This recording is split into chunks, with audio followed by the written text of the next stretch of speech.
Well, good morning, good afternoon, and good evening. Wherever you're listening around the world, a very warm welcome from here in the UK. And here is today's news in electric cars and the future of transport. My name is Martin Lee, and this is your EV News Daily for Saturday, 10th of February. 2018. And we'll start with some news from BMW as they electrify their range. We already heard that BMW will have a pure electric X3, the iX3, they're calling it. But now we can bring you news from Motor1.com that there's going to be a plug-in hybrid variant as well, alongside the already announced full electric version of this. And how do we know? Well, two spy photographers were out catching pictures of some test prototypes in the snow doing cold weather testing. Their first full electric SUV will be coming sometime, I think, at the end of this year or early next year, along with the plug-in hybrid variant as well. Of course, you may know that the SUV segment is not only very important to automakers, but one of those that most people want at the moment for those utility vehicles. What about the plug-in version of the iX3 then? Well, a single charge of the batteries will get about 30 miles, they're saying. That's about normal, isn't it? About an 8, 10 or 12 kilowatt hour battery in these plug-in versions that most automakers are doing, which is getting you about the sort of 20, 30-ish miles, up to 50 Ks on battery power alone. That's pretty good, though. Not complaining at that, especially if you're someone who's not ready to make the jump to a pure electric car. Someone who only makes pure electric cars, well, that would be Tesla. And how exactly are they going to get from their 2,500 cars to 10,000 cars every single week? Well, it's going to be thanks to an acquisition that Tesla made a little while ago now. I remember reading about it at the time and thought it was an interesting acquisition to make. An old German family-run business called Grohmann had contracts with all sorts of premier automakers, actually, just the kind of people who Tesla are selling cars up against. Well, why did Tesla buy this? It was because Grohmann are specialists in making machines that make machines. They make factories more efficient. They can make a factory floor produce more of what it's already doing. And like I say, they had some contracts already with some big name German automakers. So what have they been doing since Tesla's acquisition then? That was announced and then it went all very quiet. Well, they've been busy making a new automated system for the battery modules that's going to be used in the Nevada Tesla factory near Reno. And it's finished and it's ready to go.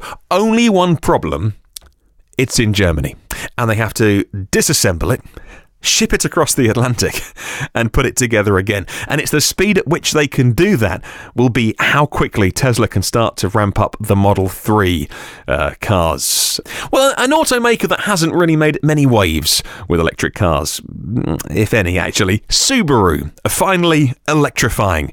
Now, Subaru are part owned by Toyota, a 16.5% share in Subaru. So you won't be surprised to hear that they're turning to Toyota for their first steps into electrification, and their all-wheel drive cars are what they're famous for, and an all-wheel drive plug-in hybrid is coming from Subaru later this year. They're going to use some of the internal bits from the Toyota Prius Prime. So if you look at the specs of that, we can presume the first Subaru plug-in hybrid will have about an 8 to 10 kilowatt hour battery, the kind of thing that you can plug into your household socket and get about 6 hours charging required on that, and again about 20 or 30 miles in EV only mode.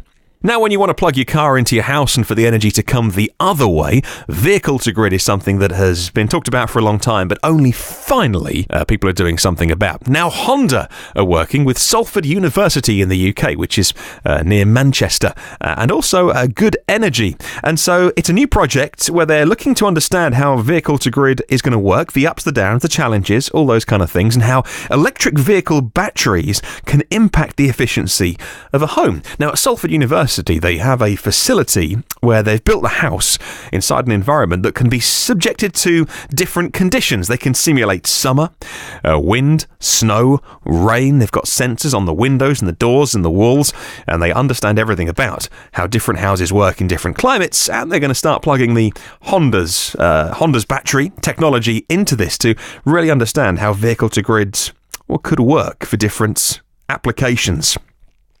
Now, off to China, where China's vehicle sales rose 11.6% in January compared to a year ago. That's the fastest pace in China, according to the China Association of Automobile Manufacturers, CAAM. And now, what about new energy vehicles in China? Well, they increased 431% from the same time last year. That's almost 40,000 new energy vehicles were sold in January in China. And that comes amidst a government push to support the sector and shift away from polluting gas engines, of course, with the air quality issues that China is facing. The all-electric battery vehicles and the plug-in hybrids, which China call new energy vehicles, looks like it's going to grow 40% this year and cross the 1 million mark. And finally, some more news from Hyundai. Announced at the Chicago Auto Show, the Sonata is going to get a plug-in hybrid version in the second quarter of 2018, so not long to wait. Hyundai or Hyundai fans, if you want a plug-in hybrid that is eligible for the almost $5,000 federal tax credit. Of course, that's the tax credit that reduces the amount of federal tax that those in the US are liable for.